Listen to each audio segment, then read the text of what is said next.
अस्सलामुअलैकुम हुब्बे वतन पाकिस्तानियों। माइनस इमरान खान फार्मूला अब नए चूरन के साथ बेचने की तैयारी की जा रही है। आज तक आपने जितनी भी इमरान खान के खिलाफ प्रेस कॉन्फ्रेंस देखी हैं, एक प्रेस कॉन्फ्रेंस आने वाली है और असल में ये इम्तहान है इमरान खान के सपोर्टर्स का और मुहिब्बे वतन पाकिस्तानियों का। इमरान खान के खिलाफ एक इंतहाई बड़ी और गज़बनाक प्रेस कॉन्फ्रेंस मुतवक्के है और इस यकीन के साथ ये टेस्ट मैच खेला जाएगा कि इस प्रेस कॉन्फ्रेंस के बाद इमरान खान का सियासी कैरियर हमेशा के लिए दफन हो जाएगा। इस प्रेस कॉन्फ्रेंस में टेक्नोलॉजी से बनाए मुकम्मल जाली सबूतों के साथ दो मकासद निकाले जाएंगे।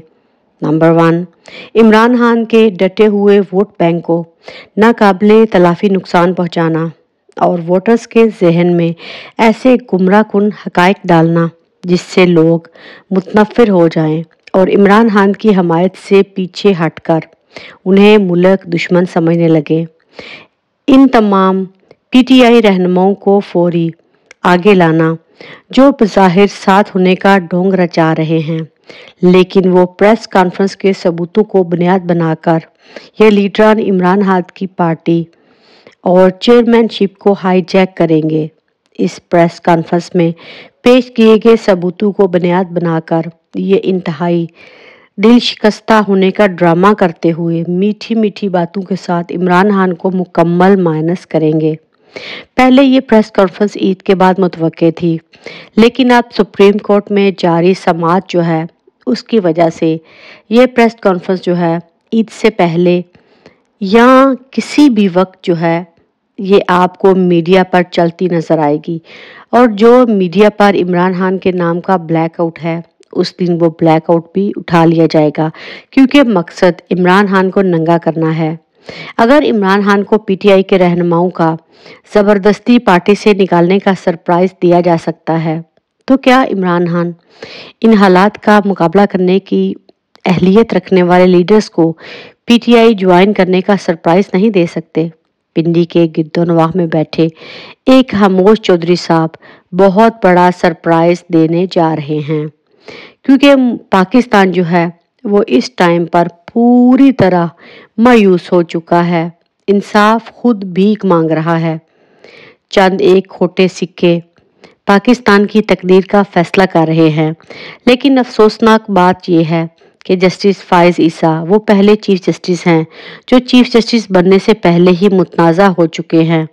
कुछ दोस्त अहबाब इन्हें बहुत असूल परस्त और एंटी इस्टेब्लिशमेंट समझते हैं, लेकिन हकीकत में वो कुछ और ताकतवरों के मुखरे बने हुए हैं। वो पाकिस्तान के वाहिद चीफ जस्टिस होंगे जो डायरेक्ट हाई कोर्ट के जज लगाए गए हैं। इनकी अहलिया के बैरून मुल्क अरबों रुपए के असासे हैं, जिसके ज़रिए वो साबित नहीं कर पाएंगे। कुछ महीने कबल वो कौमी असम्बली जा पहुँचे और वहाँ हुकूमती बेंचों पर बैठकर अदलिया मुखालफ तकारीर करते रहे। फिर उन्होंने अपने ही चीफ जस्टिस के फैसलों और एख्तियारात को मानने से इनकार कर दिया। और सबसे अफसोसनाक पहलू ये है कि वो भी ताकतों की तरह करप्शन जो है उसको बुरा नहीं समझते और कानून की अपनी तशरीह करके करप्ट लोगों को बचाते रहे, जिसकी सबसे बड़ी मिसाल खुदाबिया पेपर मिल केस है, जिसमें सबूतों का अंबार होते हुए भी उन्होंने शरीफ खानदान को इस करप्शन के केस से हमेशा के लिए बरी कर दिया। पीडीएम की हुकूमत होते हुए भी मफरूर नवाज शरीफ वापस नहीं आ रहे, क्योंकि वो भी जस्टिस फाइज ईसा के बतौर चीफ जस्टिस तकर्री का इंतज़ार कर रहे हैं।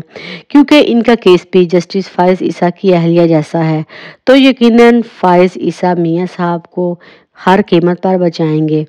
मुल्क के मुस्तकबिल के चीफ जस्टिस ने सिविलियन पर फौजी अदालतों में मुकदमा चलाने के खिलाफ पटिशन पर बनने वाले बेंच से ही अलहदगी अख्तियार कर ली।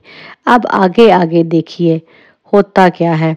और दूसरी तरफ ये इम्पोर्टेड हुकूमत और आला फौजी क़यादत जो है ये चीन, सऊदी अरब, यूएई, कतर, रूस के साथ एटमी तवानाई, Karachi port, steel mill, PIA, hotel इमारतों और मोटरवे के लॉन्ग टर्म वादे कर रही है, जिससे पाकिस्तान को कोई भी हुकूमत इन वादों से बाहर नहीं निकाल पाएगी और यूं पाकिस्तानी कौम ہمیشہ کے لیے غلام ہوتی چلی جائے گی۔ اس کے علاوہ غیر ممالک کی پارلیمنٹ سے پاکستان میں انسانی حقوق کی پامالی پر آواز اٹھ رہی ہے اور مطالبہ کیا جا رہا ہے کہ پاکستان کو انٹرنیشنل سطح پر کوئی ادارہ اور ملک اس وقت تک قرضہ نہ دے جب تک ملک میں صاف اور شفاف الیکشن نہ کروائے جائیں۔ اس کے علاوہ چیف جسٹس جو ہیں ان کو ابھی تک ہوش تو آئی نہیں، امید تو یہی کرتے ہیں کہ ان کو جلدی ہوش آئے۔ اس کے علاوہ نواز شریف اور قاضی فائز عیسیٰ دونوں ایک سکے کے دو رخ ہیں۔ دونوں ہی لندن میں جائیدادیں ہیں، مگر جب دونوں سے جائیدادوں کا ثبوت مانگے جاتے ہیں تو کہتے ہیں تم کون ہوتے ہو ہمارے اثاثوں کی تحقیقات کرنے والے، ثبوت مانگنے والے۔ وہ ناراض ہو جاتے ہیں۔ ایک کی بیٹی ججوں پر ڈانٹتی ہے تو دوسرے کی بیوی دھمکیاں دیتی ہے۔ موجودہ حکومت اور اعلیٰ فوجی قیادت چین، سعودی عرب، UAE جو ہے وہ اس ٹائم پر کوشش تو یہی کر رہے تھے کہ عمران خان جو ہیں وہ بھرپور طاقت کے ساتھ واپس آئیں، کیونکہ امریکہ کے غلاموں نے پاکستانیوں کی اوقات یہ بنا دی ہے کہ اب امریکہ اور بھارت مطالبہ کر رہے ہیں کہ پاکستان بھارت مخالف تنظیموں کے خلاف کارروائی کرے، اور شاید بائیڈن اور نریندر مودی کے علم میں نہیں کہ فوج کی اعلیٰ قیادت، انٹیلیجنس ادارے اور پولیس پہلے سے ہی خان اور PTI کے خلاف کارروائی کر رہے ہیں۔ ان کو کارروائی کرنے کا مزید جو ہے وہ ٹینشن نہیں لینی پڑے گی۔ اور دوسری طرف یہ بھی خبریں آ رہی ہیں کہ اسد عمر جو ہیں وہ مادہ معاف گواہ بننے جا رہے ہیں، اور ان کے عمران خان کے پاس بہت سے ایسے راز ہیں، جب وہ راز فاش کریں گے تو عمران خان کی کشتی جو کہ پہلے ہی سمندر میں ہچکولے کھا رہی ہے وہ اس میں سرا ہوگا اور وہ ڈوب جائے گی۔ لیکن انشاءاللہ عمران خان کو ان جیسے لوگوں سے کوئی فرق نہیں پڑنے والا، کیونکہ جب پاکستانی عوام حق اور سچ کو پہچان چکی ہے، جان چکی ہے، تو یہ مہرے عمران خان کا کیا بگاڑ سکیں گے۔